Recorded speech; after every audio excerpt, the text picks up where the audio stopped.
CO के मंच पर भारत ने ऐसा क्या कर दिया कि चीन और पाकिस्तान सिर्फ देखते रह गए। और इस वीडियो में हम जानेंगे एएससीओ क्या है, कैसे काम करता है ये एशिया का सबसे बड़ा रणनीतिक संगठन, और क्यों इस बार भारत ने वहां चुप नहीं एक इतिहास रच दिया। नमस्ते दोस्तों, आरव रिपोर्ट्स में आपका स्वागत है। इस साल 2025 की सीएसओ बैठक चीन के किंगदाओ शहर में आयोजित हो रही है। इमोशन, काम, इंफॉर्मेटिव, सीओ यानी शंघाई कोऑपरेशन ऑर्गेनाइजेशन, एक ऐसा संगठन जो सुरक्षा, आतंकवाद विरोध और क्षेत्रीय सहयोग के लिए बना था। इस बार की बैठक 26 जून से 28 जून तक चल रही है। भारत की तरफ से इसमें शामिल हो रहे हैं रक्षा मंत्री श्री राजनाथ सिंह और राष्ट्रीय सुरक्षा सलाहकार श्री अजीत डोभाल। दोनों का एजेंडा साफ है, भारत की सुरक्षा प्राथमिकताओं को मजबूती से उठाना और आतंकवाद पर कोई समझौता न करना।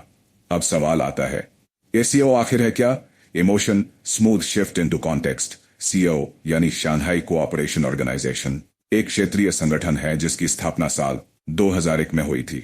इसका मकसद है आतंकवाद, उग्रवाद और अलगाववाद के खिलाफ संयुक्त रणनीति बनाना, सदस्य देशों के बीच रक्षा, व्यापार और सांस्कृतिक सहयोग बढ़ाना और पूरे एशियाई क्षेत्र में शांति और स्थिरता बनाए रखना। सीओ के 8 मुख्य सदस्य देश हैं: भारत, चीन, रूस, पाकिस्तान, कजाकिस्तान, किर्गिस्तान, ताजिकिस्तान और उज्बेकिस्तान।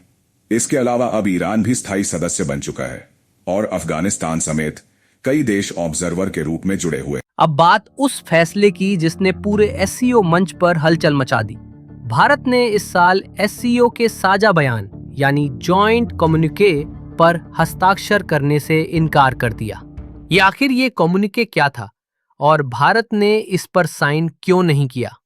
हर साल एससीओ की बैठक के बाद एक संयुक्त बयान तैयार होता है जिसमें सदस्य देश मिलकर बताते हैं कि उन्होंने किन विषयों पर सहमति बनाई, जैसे क्षेत्रीय सुरक्षा, आतंकवाद, चरमपंथ और आर्थिक सहयोग। लेकिन इस बार कम्युनिके में एक बहुत अहम बात गायब थी। 26 अप्रैल को पहलगाम, कश्मीर में हुआ आतंकी हमला जिसमें 26 भारतीय नागरिक मारे गए। भारत चाहता था कि इस हमले की साफ निंदा उस बयान में हो, लेकिन इसका नाम तक नहीं लिया गया।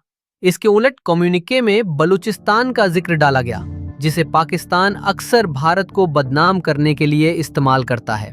यानी भारत के आतंकवाद से जुड़े दर्द को नजरअंदाज किया गया और पाकिस्तान की राजनीतिक कथा को शामिल कर लिया गया।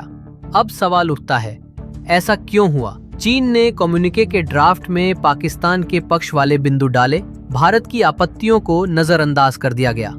चीन और पाकिस्तान की जोड़ी ने बयान को इस तरह मोड़ा कि भारत को अपनी पीड़ा पर भी चुप रहना पड़े। अब बात करते हैं इस फैसले के नतीजे की। एससीओ जैसे मंच पर अगर कोई संयुक्त बयान जैसे जॉइंट स्टेटमेंट जारी करना होता है तो उसमें सभी सदस्य देशों की सहमति अनिवार्य होती है। लेकिन भारत ने साफ कह दिया, जिस दस्तावेज में भारत की बातें नहीं होंगी उसमें भारत की सहमति भी नहीं होगी। और इसी वजह से इस साल एससीओ का कोई भी संयुक्त बयान जारी नहीं हो सका। बाकी सभी देश बैठ गए, लेकिन भारत खड़ा रहा, और खड़ा रहा अपने सिद्धांतों, अपने आत्मसम्मान और अपने नागरिकों के लिए। इसमें समझने की तरह भारत ने दस्तखत नहीं किए, लेकिन सबसे बड़ा संदेश उसी ने दिया। अब बात करते हैं उन दो देशों की जिन्होंने इस कम्युनिके को अपने पक्ष में मोड़ने की पूरी कोशिश की, चीन और पाकिस्तान। पर चीन का मकसद साफ था। चीन कम्युनिके में ऐसा लैंग्वेज रखना जो पाकिस्तान को आतंकवाद से बचाकर बलूचिस्तान को मुद्दा बनाए और भारत के आतंकवाद से जुड़े उदाहरणों को पूरी तरह नजरअंदाज करना। लेकिन चीन चाहता था कि भारत चुपचाप दस्तखत कर दे ताकि दुनिया को लगे सब ठीक है और पाकिस्तान के खिलाफ कोई खुला विरोध ना हो।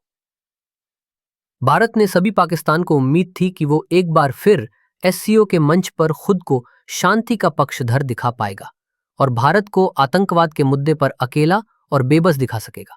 लेकिन भारत के इनकार ने उनके सारे मंसूबे चकनाचूर करता। भारत ने क्या किया? भारत ने कहा, हम शांति चाहते हैं लेकिन बिना न्याय के नहीं, हम सहयोग चाहते हैं लेकिन अपनी चुप्पी बेचकर नहीं। न चाइना को मिला वो कम्युनिके, न पाकिस्तान को मिला वो अंतर्राष्ट्रीय ढाल। एससीओ का मंच इस बार उनके लिए मजबूती का नहीं बल्कि भारत के सामने बेबसी का मंच बन गया। अब सबकी निगाहें टिकी हैं एससीओ की अगली बैठक पर जो अगले महीने होगी, जहां विदेश मंत्री डॉक्टर एस जयशंकर भारत का प्रतिनिधित्व करेंगे। ये बैठक भी आसान नहीं होगी क्योंकि सवाल वही रहेगा, क्या भारत की सुरक्षा से जुड़े मुद्दे इस बार कम्युनिके में शामिल होंगे